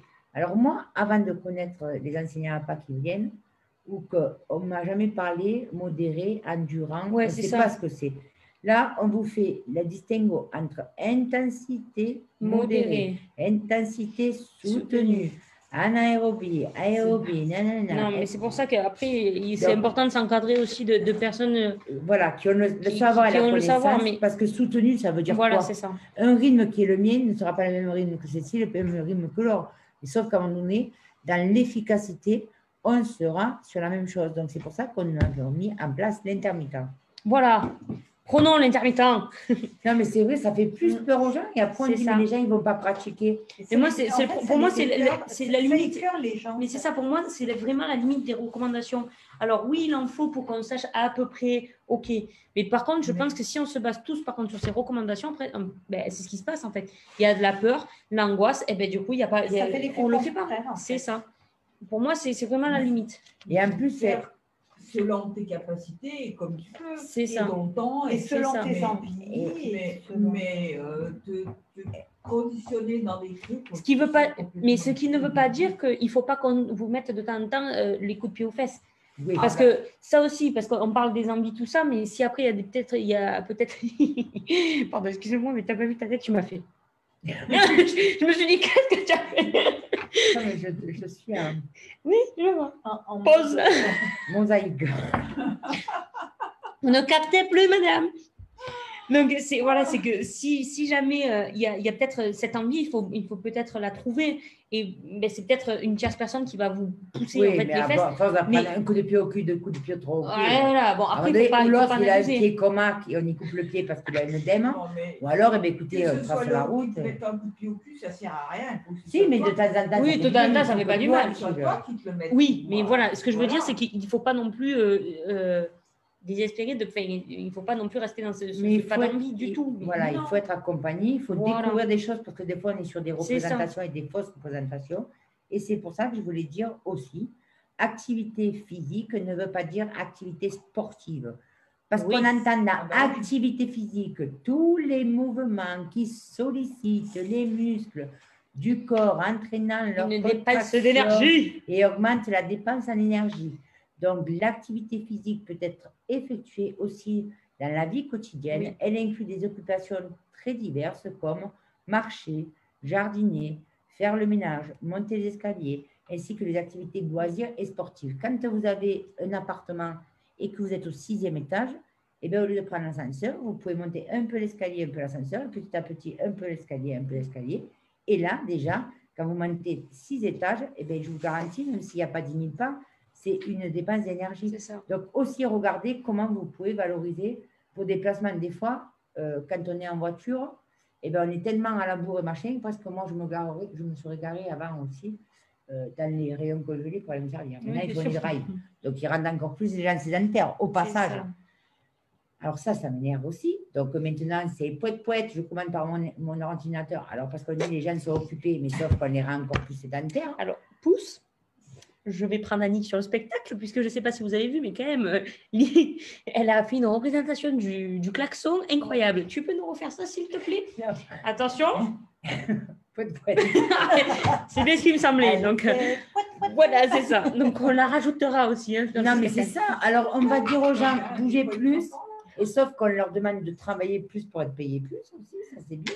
Mais par contre, du coup, ils ont moins le temps de marcher parce que, voilà, sur les magasins, quand vous allez faire vos courses, aller de boutique en boutique à pied ou d'aller marcher, de se garer loin sur le parking, tout ça, ça va favoriser la dépense d'activité. Oui, mais peut-être que le temps qu'ils gagnent à pas aller dans le supermarché, ils vont faire une balade. Mais ça, j'aimerais le savoir. Mais sur les études, moi, quand j'avais commencé à regarder ça, on disait que c'était pour dégager plus de temps en famille. Sauf qu'après, il y a la culpabilité et que sur certaines études, c'était pour dégager plus de temps en famille, mais qu'après, les gens ne prenaient pas en famille, mais pour eux. mais que les gens ne prenaient pas pour eux-mêmes parce qu'ils rentraient. Après, les enfants avaient besoin, le mari avait besoin, Donc, le patron lui disait est-ce que vous pouvez faire un peu d'heures. Et donc, en fait, du coup, parce que la santé globale, elle est aussi prendre du temps pour soi et son équilibre. Alors, moi, j'ai rien contre les drives. Hein. Si par contre, le drive va te permettre, même pas de bouger, mais d'arriver chez toi, de prendre un bain et de regarder un bon livre, sauf qu'en fait, on va faciliter, c'est plus facile comme ça, je prenais du temps pour moi, mais la vie, elle est tellement compliquée, et bien en fin de compte, ce temps-là n'est même plus accordé. C'est ça. Et je ne juge pas les gens qui vont au drive. Hein. C'est que moi, tu vois. Mais courir derrière votre sac plastique. Mais non, mais dans tout ce que je fais. Votre voiture, pousser la voiture. Dans tout ce que je fais là, eh bien, je ne prends pas beaucoup de temps pour moi. Eh bien, le samedi, partir avec mon mari, aller faire mes courses, porter mon casier, parler à la caissière, regarder le truc, eh bien, c'est quelque chose, c'est la seule chose qui me permet de sortir un peu la tête de mon quotidien. Quoi. Donc après, c'est chacun, mais c'est surtout que ça vous donne quelque chose qui vous libère, mais quelque chose qui vous fasse du bien à vous. Alors que ça soit aller jardiner ou passer du temps, ou un bouquin, ou un film, en fait. Et que ce temps soit accordé. Et ce n'est pas toujours, on va dire, ça c'est pratique, comme ça c'est un gain de temps. Et bien après, ce gain de temps qu'on prend pour nous, hop, on le déplace ailleurs. Et c'est pour ça aussi que toutes ces conséquences sur la problématique de santé et tous les patients et toutes les maladies chroniques qu'il y a de plus en plus, c'est parce que justement, les gens, ils sont pressés comme des citrons. C'est ça. Ils sont dans un stress monumental. On fait des choses pour simplifier la vie des gens, mais c'est simplifier la vie des gens, et bien les gens, ils ont encore moins de temps. C'est ça. C'est vrai. C'était juste pour ça, donc je réagis sur les drives. Alors, excusez-moi, monsieur Leclerc, Carrefour. Ah, il en manque un. Casino. Casino, au champ. Putain, on a eu chaud. On a failli morfler là. Parce que même aller chercher un McDo, si vous voulez, mais n'allez pas au drive. Sinon, vous y allez à pied. Et ouais, vous faites les petits jeux aux enfants. Mais c'est ludique. Donc, aucun sport n'est interdit. Alors là, je mettrai juste.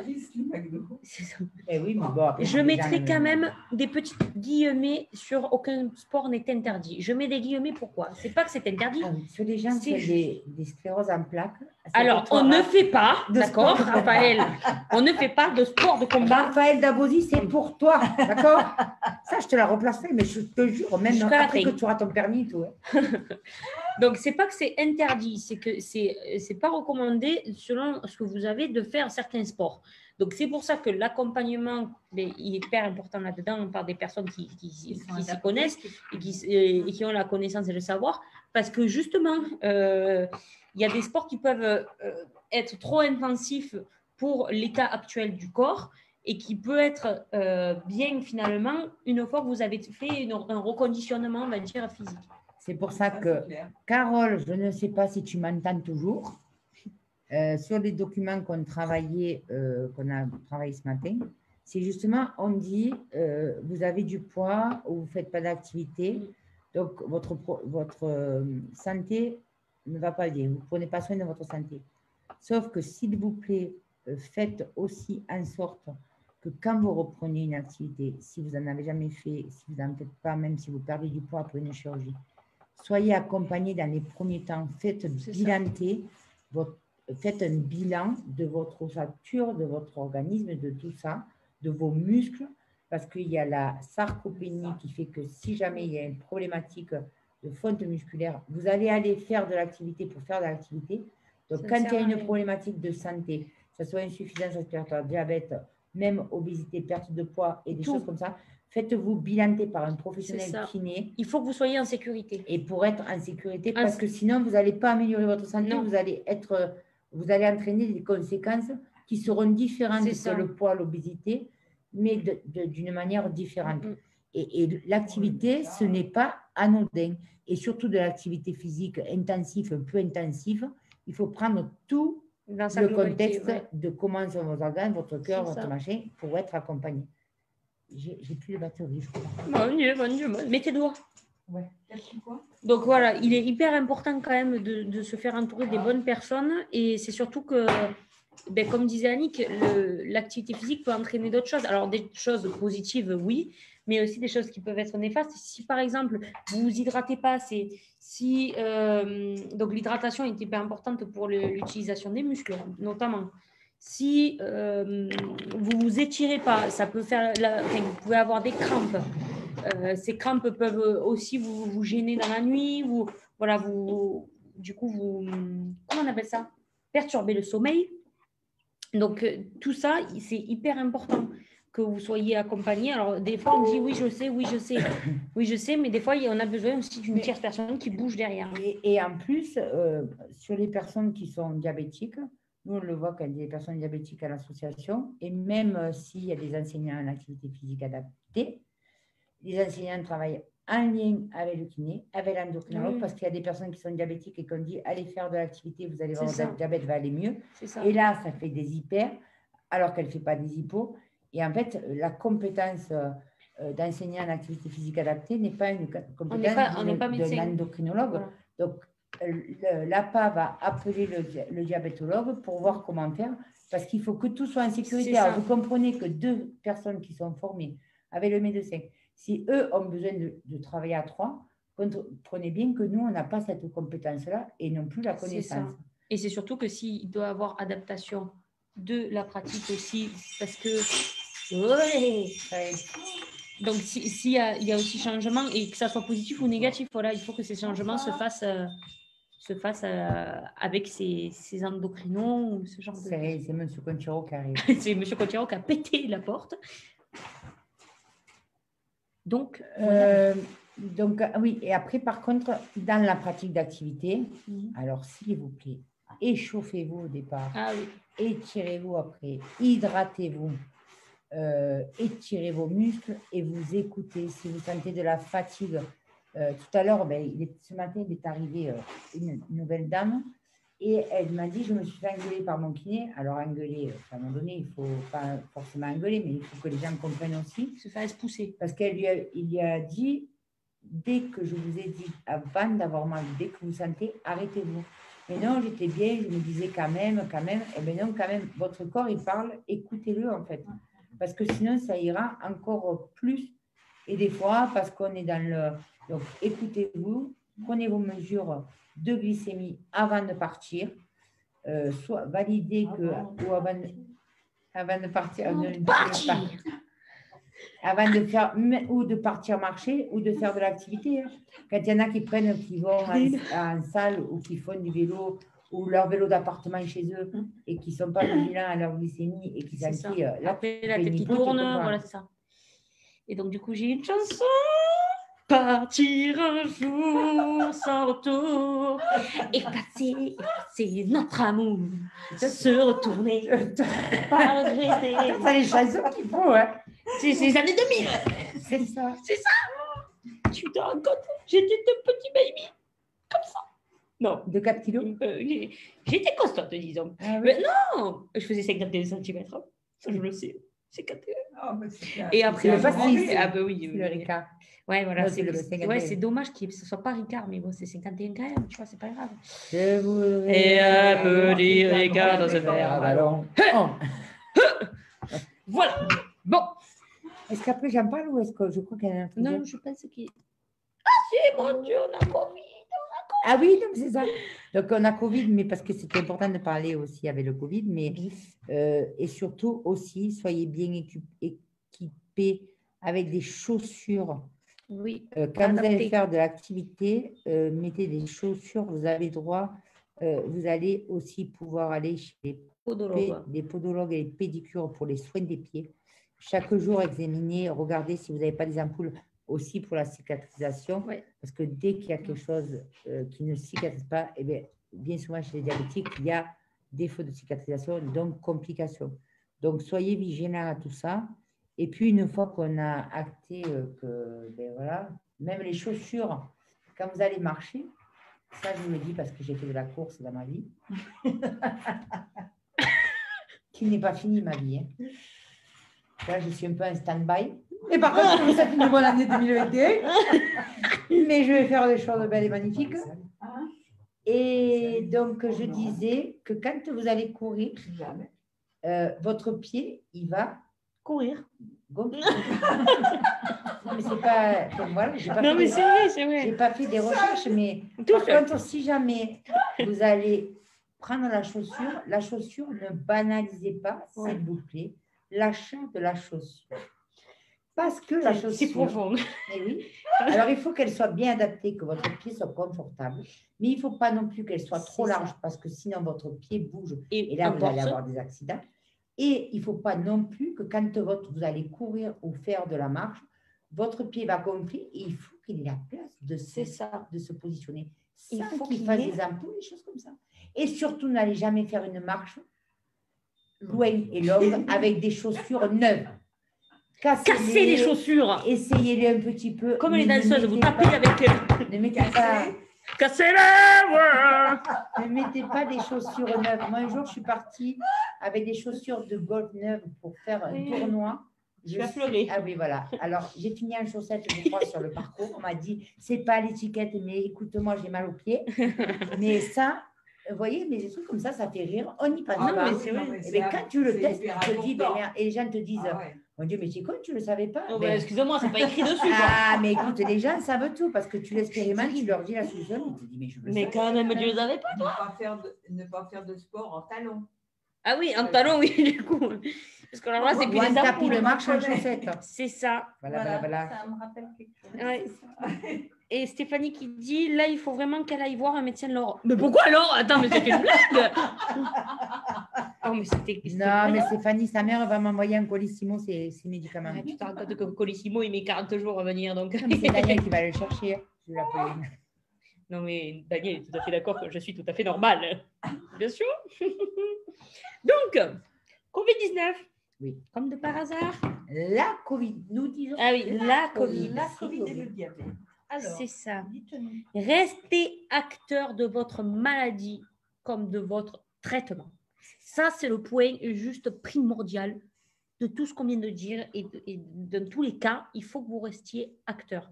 Puisque vu que c'est une maladie qui est progressive quand même, enfin, progressive, qui varie, qui évolue, il faut que vous soyez au courant de ces évolutions et que vous compreniez aussi ces évolutions pour mieux vous soigner.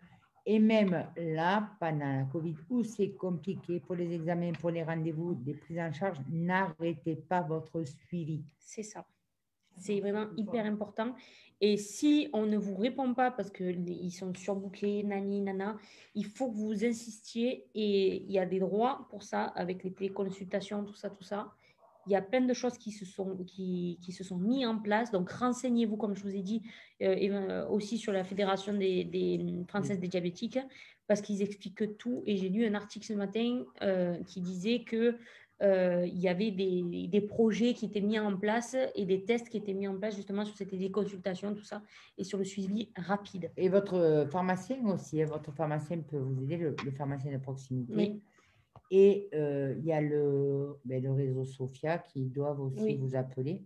Donc, et le confinement qui procure ou qui a procuré ou qui va procurer, je ne sais pas trop, parce que je ne suis pas Madame Irma encore, mais ça va impacter sur le stress, sur plein de choses et sur les maladies, sur le moral. Et on voit des personnes qui sont dépressives ou des choses comme ça, et surtout sur l'équilibre de la glycémie.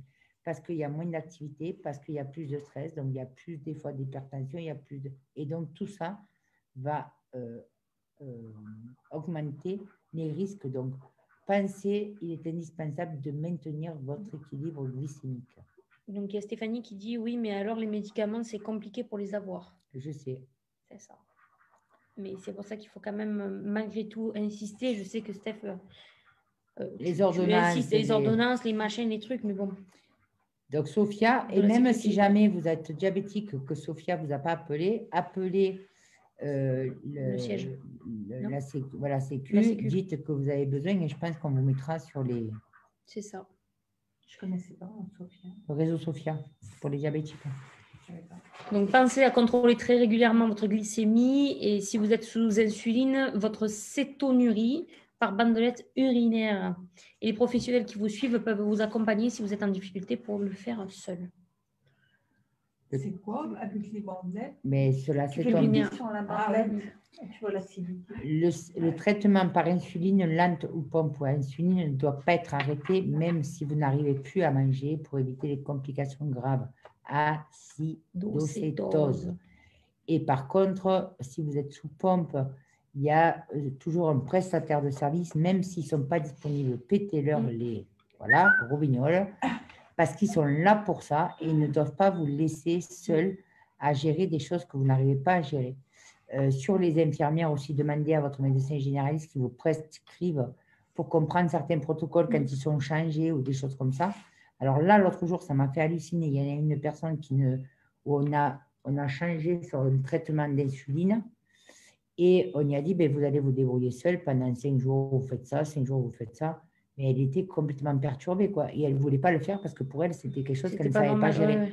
Alors, il y a des personnes qui savent gérer leur insuline et qui le font parce on leur a expliqué et c'était un souhait. Par contre, si vous ne souhaitez pas le faire parce que c'est trop de responsabilité, parce que vous n'êtes pas prêt, c'est aussi un droit d'avoir une infirmière qui passe et qui vous aide. Il n'y a aucune obligation que les diabétiques ou toutes les personnes qui ont des traitements qui peuvent s'administrer seuls parce qu'on les a formés, soient obligés de se former pour s'administrer seuls les traitements. Donc ça, c'est à l'appréciation de chacun d'entre vous. Et ne dites pas, il faut que je le fasse. Quoi. Et n'hésitez pas surtout à faire valoir vos droits. Donc, et ça, c'est un droit fondamental, le souhait. Et faites marquer par le pharmacien sur les boîtes aussi la posologie, comment vous le prenez comme ça vous rassurera également. C'est ça. Et une fois que c'est écrit, vous ne pouvez pas l'oublier.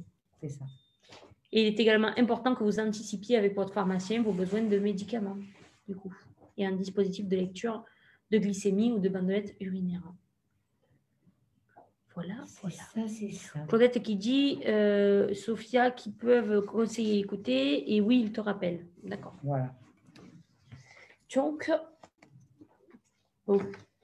voici les liens utiles. Oui, parce que partageons avec 3P. Donc, nous avons, bien sûr, nous avons le site Amélie, bien évidemment. Et péripapéticienne, il y en a plusieurs. Pardon aussi. Mon Dieu. Il y a plusieurs P là-dedans, non? Poulpe. Il y en a 2. Non, mais péripapéticienne, il y en a péripapéticienne. Péripapéticienne. 3P. Il n'y a que 3? Ouais. Il n'y a pas double P quelque part? C'est Mamie Pétou. Mamie Pétou, il y en a aussi dedans. Moi, vous cherchez des mots en P. Ne vous inquiétez pas. Donc, Amélie qui est quand même... Ah oui, mais Mamie Pétou quand même. Tu sais qu'on est obligé de t'appeler comme ça maintenant. Hein. Tu te racontes. Mon pharmacien ne veut pas le marquer sur la boîte. Eh bien, je te donnerai un papier, Stéphanie. Maintenant, on va marcher qu'à l'article de loi. Tu sais quoi? C'est ça.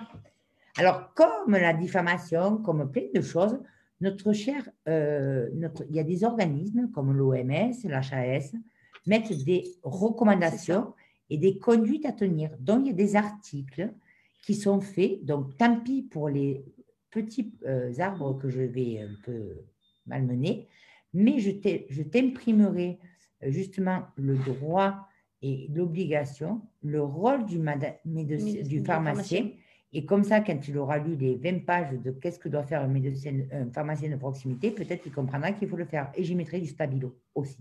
Et elle signera Tati Annie Conchero. Si vous avez besoin de nous contacter, 06 88 96 48 85. Bon, parce que moi, je ne m'appelle pas Castaldi qui ne donne pas son numéro parce qu'on l'appelle 12 000 fois. Moi, on m'appelle, je réponds. Et je ne fais pas comme elle. C'est celui-là aussi. Allez, ça c'est fait. D'autres questions? Donc, on a aussi le site de la HAS sur lequel, donc la Haute Autorité de Santé, sur lequel quand même il y a pas mal de documents. Le Vivre avec mon diabète, comme vous avez déjà parlé une fois, qui explique vraiment bien les conduites à suivre, le comment se soigner, qui contacter, avec des contacts aussi de médecins de proximité, il me semble. Je crois que c'est sur ça. Et ensuite, vous avez la Fédération des diabétiques, dont on vous a parlé tout le long de la... Et par contre, tous ces sites-là, regardez aussi pour les... vous avez toujours des informations sur Amélie, sur toutes les pathologies qu'on a trouvées sur Amélie. Pour les droits, pour les remboursements, pour les choses comme ça. Sur la HAS, sur les médicaments qui sont déremboursés, les médicaments qui sont retirés du marché, tout ça, c'est l'information sur la HAS. Et même, vous pouvez télécharger l'application de la HAS et chaque, je crois, une fois par semaine, il vous envoie tous les changements, toutes les choses pour dire que tel traitement. Alors après, ça vous intéresse, ça ne vous intéresse pas, mais tous ces sites sont bien faits. En plus de ça, l'information, elle ne peut pas être erronée parce que c'est des sites qui sont validés. Et amélie.fr pour le réseau Sophia.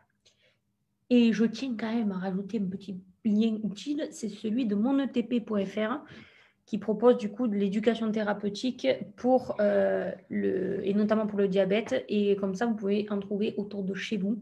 Et c'est un accompagnement pour moi qui est quand même à favoriser, puisque ça permet aussi d'apprendre et de comprendre sa maladie. Et je pense que ça, c'est quand même une nécessité. Point. Oui, absolu. Merci. Absolu. Être acteur. C'était très solennel. Je laisse le mot de la fin à l'autre. Il n'y aura pas de mal aujourd'hui. Merci. Non, mais écoutez, encore un bon moment passé en votre compagnie. Et je suis contente parce qu'il y avait plein d'œil. Et après, il partait, il revenait, mais c'est pas grave. Mais moi, je pense sincèrement que ces balances ton live sont incroyables. Et qu'en plus, ils nous permettent de voir qu'on a vraiment beaucoup de talent, Annick. Donc voilà. Donc, et une sale gueule comme aujourd'hui. Parce que oui, bon, il faut le dire. Moi, je suis blanche comme un cul. Toi, tu es de temps en temps, hop, un peu piqué. Je suis un peu... J'ai fait le kiki. Mais tu as fait le kiki. Comme Lily. C'est ça. C'est Lily, il est pour toi, le kiki. Oh non, comme Raph. Ça faisait longtemps. Et comme Lolo. Oui, mais moi, tu vois, moi. Non, mais j'ai pas les cheveux frisés comme l'autre.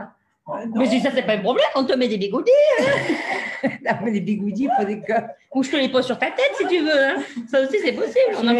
Je vais mettre un postiche frisé. Une choucroute. Exactement. Donc, on vous remercie. Passez une très bonne soirée. Karine, l'autre jour, je n'ai pas pu te contacter. Je n'arrivais pas à te joindre. Par contre, Christelle est partie avec le calendrier puisqu'elle doit te voir dans pas longtemps. Mais on s'appelle et on voit et on se parle un petit peu. En tout cas, bisous Agnès. Donc, je ne serai pas, comme je disais, Agnès, puisque tu es là, si tu ne nous as pas quittés, mais je vais vous mettre un mot sur Skype. Je ne serai pas sur la respiration bayanique. Vous comprendrez que je ne pourrai pas y être. Donc, je sais que je pense que vous m'en excuserez par avance parce que je ne pourrai pas vous endormir ce soir. Donc, je vous laisserai un message sur le Skype et vous aurez votre lolotte internationale si vous en avez besoin sur le Skype aussi. Sa voix douce et suave. Ah oui.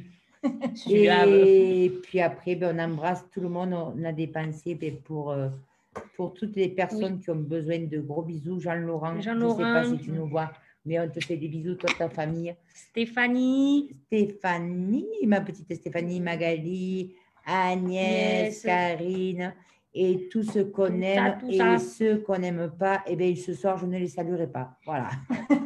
Bonne soirée. Ça, c'est moi, j'aime beaucoup ce départ quand même. Donc, Claudette, il dit merci pour ce bon moment, vos petites pauses musicales. Ma maman, mais je lui fais des bisous parce que je l'aime. Eh bien oui, quand même. Stéphanie, qui dit très beau moment, très intéressant, bon week-end à tous ces gros bisous. Merci Laure en plus, et Stéphanie, Annick. moi, je suis très fière, Stéphanie, que tu nous dises que ce moment partagé, ces 2 heures, presque 1h30 partagées sur le diabète, ont été intéressants. Parce que tu es notre maître en diabète. C'est ça. Et on a voulu faire quelque chose de bien, comme quand on a fait l'insuffisance rénale. Et on est super fiers d'avoir honoré et d'avoir transmis un message. Et en plus, elle a écrit en lettres capitales. Ça m'atteint 2 fois plus. Et donc, Gigi qui nous dit, Annick, je te téléphone pour demain. Ok, Gigi, on se téléphone. Allez, on se fait une move. Allez, nous partons sur de la musique douce. Bisous à tous. Ah, il y a le bisou de François et de Cécile. Ah, à la semaine prochaine. Oui. Non, demain matin. Allez, voilà ce live. Demain matin, 8h30, on se retrouve. N'oubliez pas. Bisous. La prépa mentale.